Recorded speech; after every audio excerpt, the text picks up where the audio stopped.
ആലപ്പുഴ കായംകുളത്ത് കെഎസ്ആർടിസി ബസ്സിന് തീപിടിച്ചു. കരുനാഗപ്പള്ളിയിൽ നിന്ന് തോപ്പുംപടിയിലേക്ക് പോയ ഫാസ്റ്റ് പാസഞ്ചറാണ് കത്തി നശിച്ചത്. ഓട്ടത്തിനിടയിൽ തീ പിടിക്കുകയായിരുന്നു. തീ ആളിപ്പടരുന്നതിന് മുൻപ് ബസ്സിലുണ്ടായിരുന്ന മുഴുവൻ ആളുകളെയും മാറ്റിയത് വൻ അപകടം ഒഴിവാക്കി.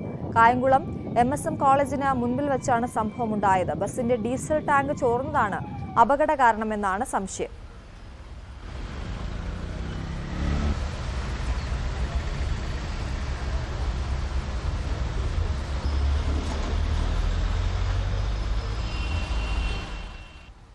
ബസ്സുകൾ പരിശോധിക്കുമെന്നും കൂടുതൽ മെക്കാനിക്കൽ ജീവനക്കാരെ നിയമിക്കുമെന്നും മന്ത്രി KB ഗണേഷ് കുമാർ ന്യൂസ് 8നോട് പറഞ്ഞു. ആർക്കും ഒന്നും സംഭവിക്കാത്ത ഒരു വലിയ ഭാഗ്യമാണ് എന്ന് കരുതാം.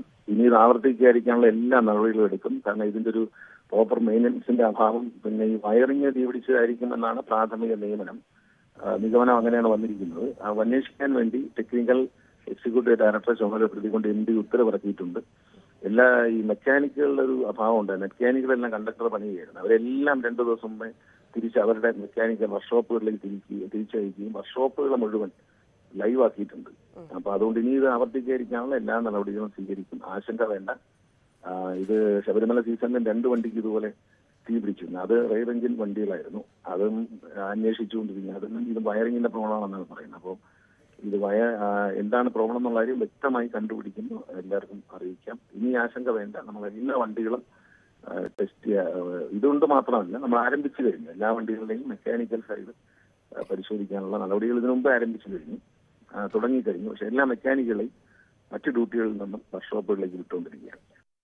വലിയ ഗൗരവമുള്ള സംഭവമായിരുന്നു കായംകുളത്ത് ഇന്ന് നടന്നത്. വലിയ ആശങ്കപ്പെടുത്തുന്നതാണ്. ഓടിക്കൊണ്ടിരുന്ന KSRTC ബസ്സിന് തീപിടിക്കുകയും ഇത്തരത്തിൽ ആ ബസ് പൂർണ്ണമായും കത്തി നശിക്കുകയും ചെയ്തു എന്നുള്ളതാണ്. ഡ്രൈവർ സജിയുടെ അവസരോചിതമായ ഇടപെടലാണ് ഈ അപകടം വലിയ ദുരന്തമായി മാറാത്തതിന് കാരണം. 44 യാത്രക്കാരെയും സുരക്ഷിതരായി പുറത്തിറക്കാനായതായി കണ്ടക്ടർ സുജിത്തും പറഞ്ഞു. ജംഗ്ഷനിലെ വണ്ടി നമ്മൾ സിഗ്നലിൽ നിന്ന് പിന്നെ സിഗ്നൽ ആയതിനു ശേഷം നമ്മൾ വണ്ടി ഫ്രണ്ടിലോട്ട് എടുത്ത സമയത്ത് പിന്നെ ചെറിയൊരു സൗണ്ട് ഫ്രണ്ടിൽ കാണിച്ച്, ആ ഫ്രണ്ടിലെ സൗണ്ട് കാണിച്ച സമയത്ത് തന്നെ ഈ വണ്ടിയുടെ ലെങ്ത് കൂടുതലായതുകൊണ്ട് നല്ലോണം സൈഡ് അടുപ്പിച്ച് കൊടുക്കേണ്ടി വരും നമ്മൾ. അപ്പോൾ സൈഡ് അടുപ്പിച്ചതിന് ശേഷം യാത്രക്കാരെ സേഫായിട്ട് ഇറക്കി. ഒരു ചെറിയ പുക സൈലൻസറിനകത്തോട് അധികമായിട്ട് കണ്ടപ്പോൾ തന്നെ ഈ വണ്ടി നമുക്ക് യാത്രയ്ക്ക് അനുയോജ്യമല്ലെന്ന് മനസ്സിലാക്കിയതിന് ശേഷം നമ്മൾ മാക്സിമം സൈഡ് ഒതുക്കി ഇട്ട് കൊടുത്തുകൊണ്ട് ബാക്കി വണ്ടി ബ്ലോക്ക് ആകാത്ത രീതിയിൽ അവരെ യാത്രക്കാരെ ഇറക്കിയതിന് ശേഷമാണ് നമ്മൾ ചെറുതായിട്ടൊരു പുക കണ്ട് ഫ്രണ്ടിൽ എഞ്ചിൻ സൈഡിൽ തുറന്നപ്പോൾ. അപ്പോൾ ആ തുറന്ന പുക കറുത്തതായതിൻ്റെ പേര് എവിടെ നിന്നാണിത് നമുക്ക് സ്പാർക്ക് അയക്കുന്നത് കാണാൻ പറ്റില്ല. നമ്മുടെ കയ്യിരുന്ന 3-4 കുപ്പി വെള്ളം ഉള്ളായിരുന്നു. നമ്മൾ കുടിക്കാൻ കൊണ്ടുവരുന്നത് അല്ലാതെ ഗ്ലാസ്സിലേക്ക് ഒഴിക്കാനോ കൈ കഴുകാനോ കൊണ്ടുവരുന്ന വെള്ളം ഉണ്ടായിരുന്നു. അതെടുത്ത് ഒഴിച്ച് നോക്കിയപ്പം അണയ്ക്കാൻ പറ്റുന്ന ഒരു കണ്ടീഷൻ അല്ല. തീ നല്ലോണം ഒന്ന് അവിടെ പിടിച്ചിട്ടുണ്ടായിരുന്നു. അതിന് ആ ഡീസലിൻ്റെ സ്മെല്ലും കാര്യങ്ങളൊന്നും ഇല്ലായിരുന്നു, മറ്റു പ്രശ്നമൊന്നും ഇല്ലായിരുന്നു. അപ്പോൾ കണ്ടക്ടറെ ഞാൻ വിളിച്ച് ചോദിച്ചു, ബാക്കിൽ എന്തെങ്കിലുമായിട്ട് പ്രശ്നമായിട്ടുള്ളതുകൊണ്ടോ ഒരു ചെറിയ സൗണ്ട് ഉണ്ടോ വണ്ടിക്കല്ലോ എന്ന്. പക്ഷേ അത് തീപിടുത്തം പൂർണ്ണമായതിന് നല്ലോണം പിടിച്ചതിന് ശേഷമാണ് നമ്മൾ പുറത്തിറങ്ങി നോക്കുമ്പോൾ അതിൻ്റെ ആ രൂക്ഷമായ അവസ്ഥ മനസ്സിലാകുന്നത്. കാര്യം നമുക്ക് കാണാൻ പറ്റത്തില്ല. അകത്തു നിന്നുണ്ട് റെക്സിൻ കിടക്കുന്നുണ്ട്, ടാങ്കുകാരുടെ പുറത്ത് റെക്സിൻ കിടക്കുന്നുണ്ട്. അതിലെ പുക വന്നില്ല.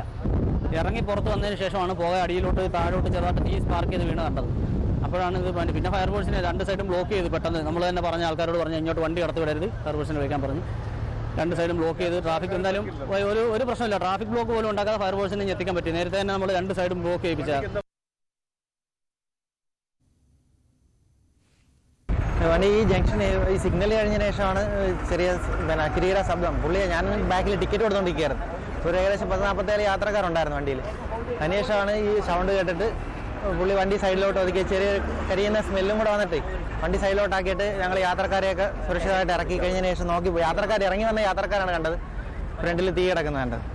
അതിനുശേഷം പിന്നെ യാത്രക്കാരെല്ലാം ഇറക്കിയിട്ട് തീയാൻ നേരം അണയ്ക്കാൻ നോക്കിയിട്ട് നമ്മളെ കൊണ്ട് പറ്റാത്ത സംഭവമായിട്ട് പിന്നെ ഫയർഫോഴ്സിനെ വിളിച്ചിട്ട് ഫയർഫോഴ്സ് വന്ന് തീ അണച്ചത്.